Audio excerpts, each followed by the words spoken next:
Hello and welcome back to Through the Cubbyhole with me, Lauren, and today's guest, who is Claire from the account Claire Douglas Styling. Hello, Claire. Hi. Hello. Thank you for coming on and doing this with me. Me? Right, let's get started. So, if you can just tell us who you are, what you do, and what you share on your social media. Sure. So I'm Claire Douglas of Claire Douglas Styling. I'm a DIY and home improvement and interior styling on a budget obsessed content creator and blogger. Yeah. I live in Kent with my husband and 2 kids and 2 cats. And basically, my whole ethos is like bespoke on a budget. So trying to make your home sort of basically how you love it, whatever style that is, embracing the style that you love, and then getting the sort of like best results you can by spending the least amount of money and like making things, building things, and sort of doing it all yourself. So then you sort of like enjoy the process as well while you're going. Yeah, amazing. And I feel like that's really important at the moment, isn't it? Because I feel like people haven't got the money to spend as much as we used to because of how everything is. So to be able to get like tips on how to do it yourself cheaper and more realistically is sort of the way, isn't it? Definitely, and I think it can be a lot of pressure. I really didn't want to be one of those accounts that sort of made people feel under pressure to spend money. So although I love watching and following a lot of those accounts where they roll out like these really luxurious, really expensive things all every day, and you're like, wow, that is amazing. Yeah. I didn't want people to sort of watch my content and feel obliged to spend money and all feel, that they didn't have money to spend. It's a bit depressing. And I was like, actually, what I want to do is make it where you can do stuff really creatively, resourcefully, and upcycle it and repurpose things and just make it really sort of totally low pressure, creative, personalized, that kind of thing. So yeah, I didn't feel like it was like, oh my god, like I just don't have money, so I can't have a nice house. It's like it's totally not about that. Yeah, no, 100%. I am with you. I agree with you with that. And when and why did you start your account in the first place? Oh my goodness. So if you had told me in 2019 that this is what I would be doing as my full-time job, I would have just said, like, that's obviously ridiculous. So it was a faceless, anonymous Instagram account which I set up, so basically to record like home reno stuff in a set, because there's nothing more cringy than putting out on your personal account, like to your friends and family, showing them all like inside your house. It just didn't feel very comfortable doing it. So I thought, oh no, I'll set up a separate one, have it completely separate, no one will know about it, and I can just, because then you can kind of like connect with the people who get it, because a lot of people who don't really get interior, like the obsession with homes and the sort of, I guess a lot of people don't get that dopamine hit when they move the sofa around. Some people just think you're a bit of a lunatic from being like, oh, I've come round to your house for the third time, in a month, and this furniture's in a different pattern. But it's just whereas when you're kind of putting stuff out to people who it's completely, you start off not even knowing, like sort of strangers, I guess, but they get that thing, and you have the same interest and thingies, and it's such, and that kind of the community kind of built from there. And then there came sort of a point where it's like, okay, well, you can't really carry on like completely faceless and anonymous. It's not, you're gonna have to kind of like sort of be, you've either got to do it or not. So then I was like, okay, right, I'm just going to embrace it, we're going to go for it. I was really terrified, but it's been fine. And then I started doing more and more, sort of sharing my DIY projects and stuff like that, and kind of getting feedback on things that people like to see, and people were really sort of like, oh my gosh, I wouldn't even have thought that you could make that, and I never would have thought that I could save money doing that. And then you kind of get a bit encouraged, well actually there's loads of other things you can do as well, and so it's kind of spiraled. The more you try, and the more it's a bit addictive. So the more projects you do, and the more you do sort of like I did the kitchen worktops, and I was like, wow, this is like, I kind of went into that really, so kind of a bit naively, just slapping micro cement on the perfectly nice plan B, kind of worked really well. And I was like, okay, right, well, I've done that, what's the next thing? And you kind of like do bigger and bigger. So, and it kind of just happened really sort of like that, really. Yeah, no, amazing. And you said you was a bit daunted, like putting yourself out there. Yes. That's the aspects I hate about this. I mean, like, even this now, I'm like, it is, I find it really hard. I would much rather be behind the camera, just filming stuff and like, or writing. That's why my blog is like my baby, really, because it's a place where you can share all of your like advice and tips and everything, but it's written, so I can take my time and just write it how I want, and like put it out there, and you don't have to sort of, I find sort of turning up and certainly being in front of the camera is like terrifying, but I am getting better. Yeah, I think the more you do it, the more you get used to it, don't you? The more it's like just second nature. No, 100%. And then you just said you do this full time now, which is incredible. But what did you do before? Okay, so I was it's so crazy, a project manager for a bank for like Yeah. 12, or project manager in operations, and basically in like the cash machine department for like 12 Okay. years. So doing like software builds and rolling out software builds for ATMs, and doing ATMs at the Olympics actually in London 2012. That was a quite Oh, good one. But wow. generally, it was really corporate in an office, commuting to London, just so opposite of this creative stuff. And then I used to have all like my creative projects for like my outlet at the weekends and evenings and stuff. So, but yes, it's quite a change of career. Yeah, it really is completely different. And how long into your journey of having your account was you able to go full time with it? Well, my hand was forced a little bit. So we kind of, when we got, because my the company that owned the bank was a global bureau de change. So in COVID, the whole business just, there was no travel, there was no thing. So I got made redundant in 2020, Right, okay. and so I've been really umming and ahhing like before that I really wanted to do a creative job. But I think having kids, and it's like reliable income every month with a proper job, and the thought of taking the risk to leave and do something completely from scratch when you're going in with no experience, like literally starting again at 38 Yeah. at the time, I was so terrified of the thought of it. And my husband was like, "You got to do it. You just have to do what you love and follow your passion." And he's really he's such an inspirational person, because he'd kind of done that for years before. Yeah. Like, you just do what you love, and it will just happen. Like, work hard enough, and we like just go for it, and the universe will make the rest happen. And I was Yeah. like, yeah. I'm sure when I ring Nationwide to say the mortgages are ready, it's because I'm doing, But actually, he was so right. So then got made redundant and had to decide, okay, do I go and find another really boring corporate job, or is this the universe telling me because I've got to make the Yeah. leap? It's a sign. Yeah, this Like to do yeah, it. that is exactly it. So did that, and then I trained as an interior stylist, and I was so fortunate to have there's so many amazing, inspiring, kind, lovely people in the interior styling industry. So I did Lucy Goff's online course, which is, I Yeah. cannot recommend enough if you're into styling at all, or you want to get into it or do anything like that. It's just amazing. And Lucy Goff is the most fantastic person. So she was such an inspiration. That course was amazing. Emma Morton Turner, oh my goodness. So she's got an interior stylist, Inside Stylists, it's called, Interior Styling Community. And so I managed to join that.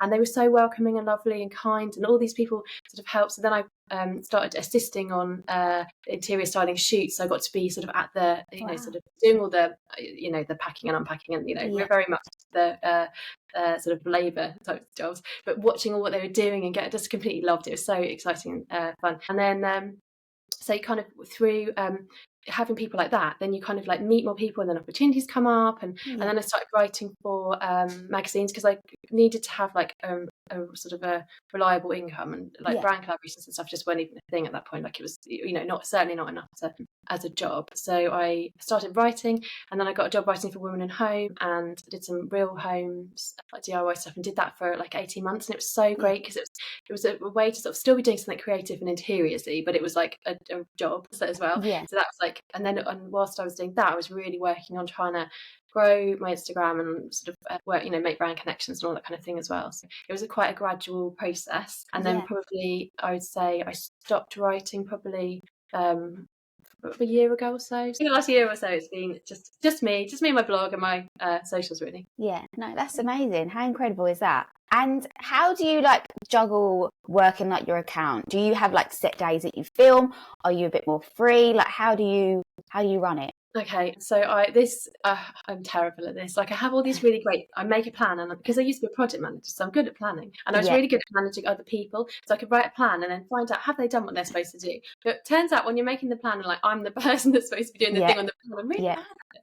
So I was like, okay, yeah, I'm going to have like one day for this and one day for that. But actually, life is a little bit more chaotic than that. And a lot of the time, I'll have my these are my things I'm going to do this week. And then suddenly I'll have an idea, and I'll be like, I've just got to do it. But then I'll make it completely, do a project that wasn't even on the list like 2 weeks ago. And the list is like as long as your arm. This is the one I'm going to do. And you just kind of have to go with when you get like the inspiration, and just go for it. So yes, but generally I need to get better at juggling or being more strategic. And I think as well, these days, when you're doing it full time, you have to be turning up on so many platforms. Like, now I've set up YouTube recently, and I've got my Pinterest, and everyone's telling me like Facebook, I need to Facebook, because Facebook just wasn't a thing. So because there's and TikTok and the blog, and so because there is so many things, it's not just Insta.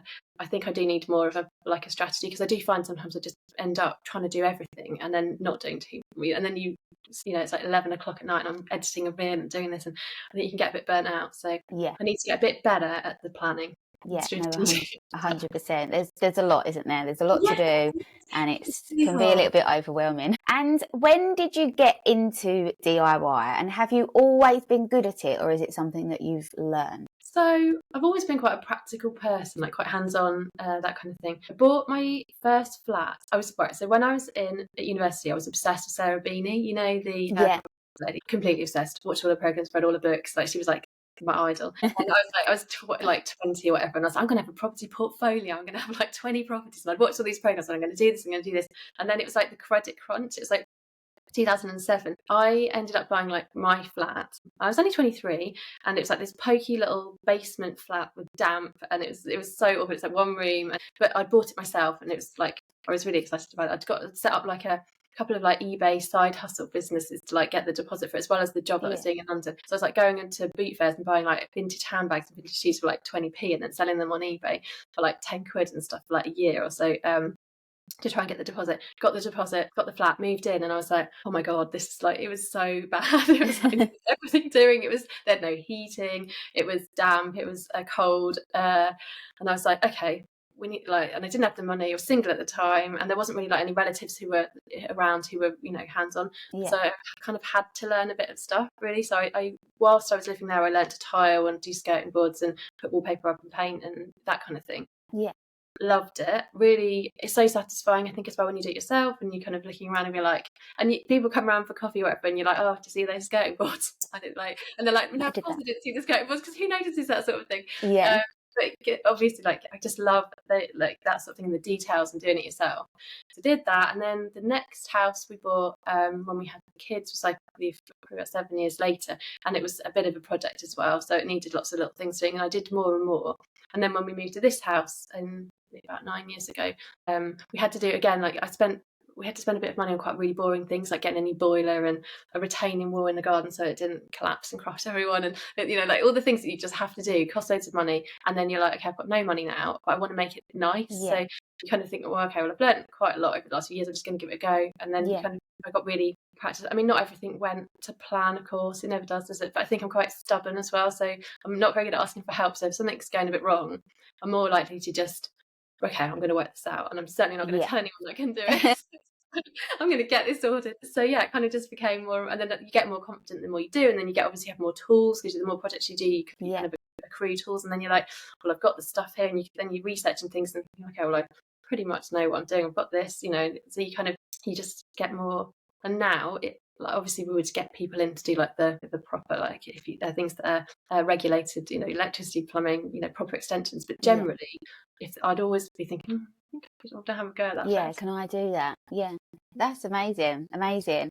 And what advice would you give to someone who has never DIY'd before and has that DIY fear? Because there's a lot of people who just be like, nope, can't do it, stresses me out, can't do it. What sort of advice would you give them? So I think there's loads of stuff you can do that is really sort of, I mean, I have a whole section on my blog for like rental friendly projects. So there's things you Yeah, can do that you could just try that actually aren't going to change. They're not going to like damage your house or anything. So you could yeah, just start with really simple stuff that is really sort of cosmetic things. I mean, even things like, or making a project, like making a sort of a footstool or a coffee table, or things that, you yeah, know, that if it goes a bit wrong, then you can just start again, you yeah, know, or it's not like you're, you know, breaking the walls of your house kind of thing. yeah, Well, there's really sort of things that great starting projects are like painting, obviously, because you don't like the colour or something goes wrong, you can just paint over it. yeah, But I think it's just research is the key. So you just need to beforehand really look into the project, and there's so many great YouTube channels or blogs, or there's, you know, so much information available, isn't there? So you can really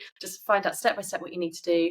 You can read it ahead, like what the pitfalls are, common problems, mistakes people make, and I do try and do that sort of thing, like mistakes to avoid and stuff, like blog posts or reels and things, so that, because a lot of the time when you have a go and something goes wrong, and then you think, okay, well, I'm going to share this with people so then they don't make the same mistake. So I yeah, think it's just do your research, look into it, start small and have a go. And I think, I mean, it's not for everyone, of course. Some people just completely understandable, but I think lots of yeah, people would be surprised at themselves if they had a go at something, then they sort of made something or created yeah. something. Like it's really satisfying. Yeah, it's just giving it a go, isn't it? It's just Have a go, just giving yeah. it a go and having a try, and you'll work out whether it's for you or not. But I Yeah, think it's that initial just giving it a go. giving it a go. Yeah, exactly. And then Interiors. What is it that you love about interiors, and have you always been into it? Like, has it always been a passion, or is it something that's sort of come over time? So I've definitely always loved interiors. I remember being a kid, and even as a kid, I was like changing the furniture around in my bedroom and stuff, or like doing sort of decorating and things like that. Like I was saying about a dopamine hit before, but I genuinely get that. Like if you have things around you that you love and they're like really sort of joyful, and then you kind of every time you look at them, you can't help but feel happy about stuff. So I think it's Yeah. and equally, if you live in somewhere that hasn't got those elements, or it's got colours that you just don't work for you, or something that you really don't like, or then every time you're looking at it, you feel a bit down. So I think it's literally like quite a physical thing of having things around you that you really like looking at. It's kind of a quite basic starting point. But once you start sort of buying things and trying things and learning about different styles and stuff, it's kind of quite addictive. And then going to places, like I love going to hotels. It's one of my favorite things, like going to like boutique hotels, or fancy hotels, and just seeing what they do and looking at their interiors. So the other day I met someone and met for a drink, and we sat down and stuff, and I was a bit distracted, and they were like, what's the pattern? I was just looking at this like amazing marble lamp, and and you're just like, I'm really sorry, it just caught my eye. Because it's just one of those things that I think it's just something, if you feel a bit passionate about it, there's like interiors inspiration everywhere. Yeah, and I think it's one of those, it's just something that makes me really happy. And like when it was like a choice between, if you've got like a certain amount of money to spend, I'll be sitting there in like the tattiest, awfulest clothes. I really needed to go and get some new clothes, but I would go to the shops and buy a vase. It's like, really should have got some new jeans. It's just one of those things. I think it's just something, if you love it, and I think there's it's so much interior stuff readily available now. Like you can't even go to the supermarket and you without being faced with the like amazing like home accessories and stuff. So it's always been a theme, and I can't see it going away anytime soon. It's only going to get more. And then, what has been your proudest project or transformation to date? What's been that one thing that you've done and you're like, yes, this is it? There's probably two actually. And I think the first one was the micro cement kitchen, because it was just a real turning point, because I did that kitchen, like the kitchen was just such a source of stress as well. And it's such a room that you use all the time, and every time I went in, it had really dark worktops, and it was really dark, and the whole space just felt really like it was coming on you, wall cabinets in a tiny closed space, and it felt a bit depressing. Getting a new kitchen was not on the budget. So, and I sort of ummed and ahed and agonised over it for such a long time. And then I found this amazing material, micro cement, and I thought, well, like I hate it already. So, what's the worst that can happen? That kind of thing. Which in hindsight, I really should have done a bit more testing before. We just went for it. And then I completely almost redesigned the kitchen by putting MDF, did a great big upstand and waterfall ends on the worktop, and then Microsman did the whole thing. And it was just this, because I'd seen all these amazing like kitchens on really inspirational, they're the mega money ones. If only I could have that one day. And I was like, okay, come on, there must be a way to kind of get that kind of like vibe, but really like do it yourself. And then so did it, and it worked, and it was just the most every time I went in the kitchen I was like, I did this. So that was the beginning of my obsession with micro cement. And then I recently became a brand ambassador for Concrete Lab, I've been using their concrete micro cement for like 3 years now. So that was kind of like, it was such a nice sort of full circle moment. Yeah, amazing. The second one is the DIY resin path, and I think that project is just, I have to be grateful for that one, because I think it did so well. Like it got out there so much that it brought so many new people to my account. So it was a really satisfying one. Again, like we had these really awful slabs out the front and the garden path, and there's like a concrete underneath it, like 10 centimeters under the path. It was just like, we were never going to be able to get rid of that path.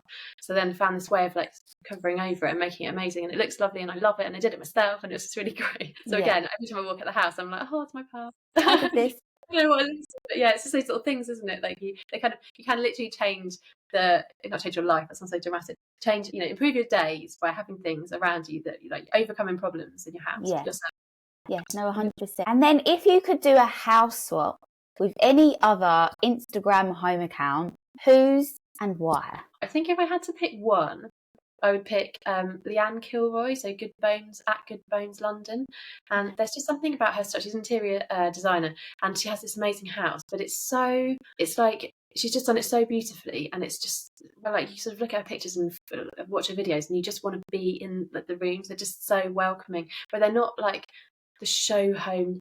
It's really hard to describe. She does this really, really clever sort of thing of like mixing old and new, and it's really working with the bones of the house. She's got a gorgeous house to start with.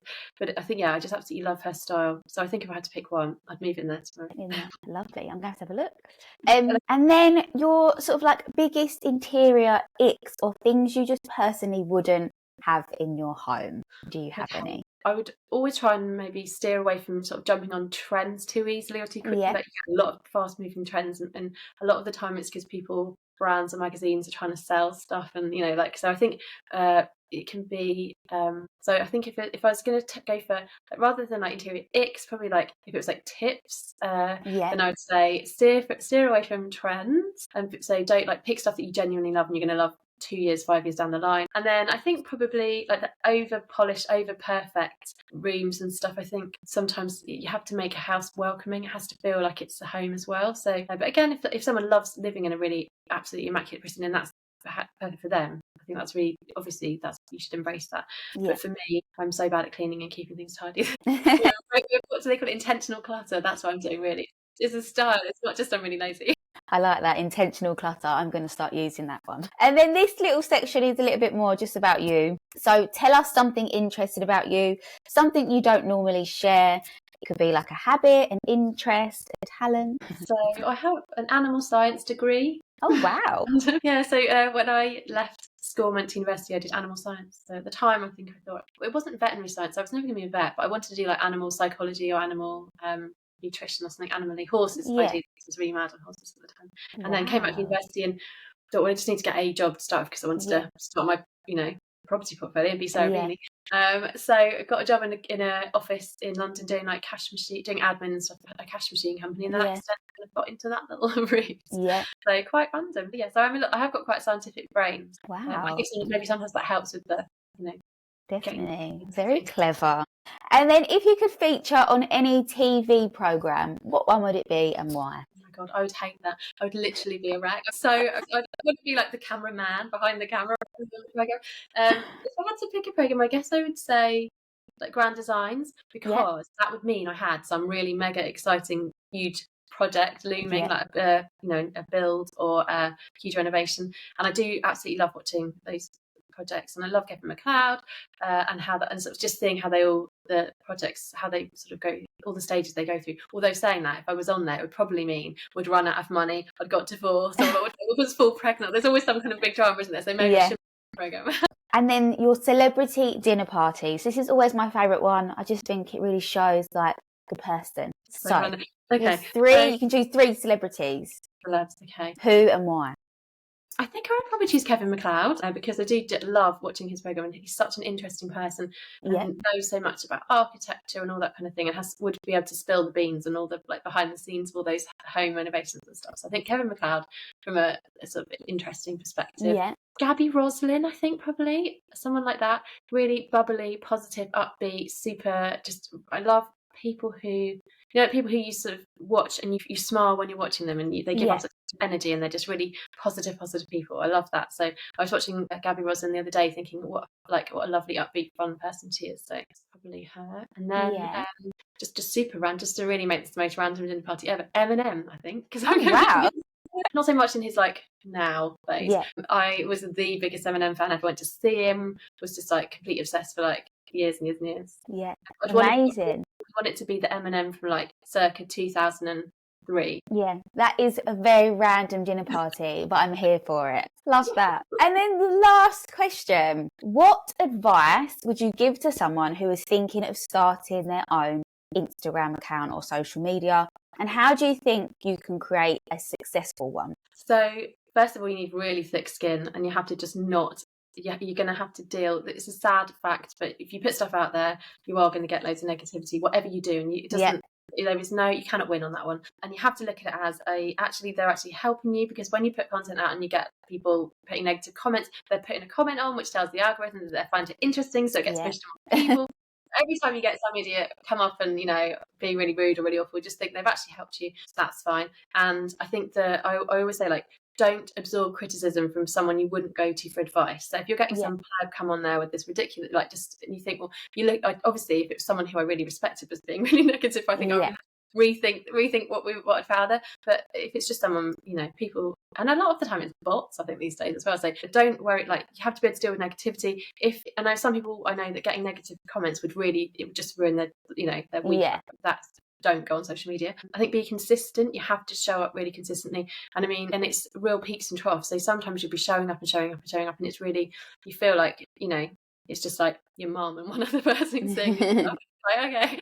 But you kind of just do what you really love. You have to be really passionate about it, because then unless you're like a little bit obsessed and completely upset, like really passionate about the thing, you're not going to be able to consistently share stuff all the time. I think people can see as well, they come to accounts because they want to, whether it's like be inspired or be helped or that kind of thing, and I think they have to feel like the person genuinely is putting out like authentic content that they genuinely believe in and that they're really passionate about. So yeah, be passionate, don't worry, ignore negativity, and just be really consistent and just stick with it, I think. Yeah.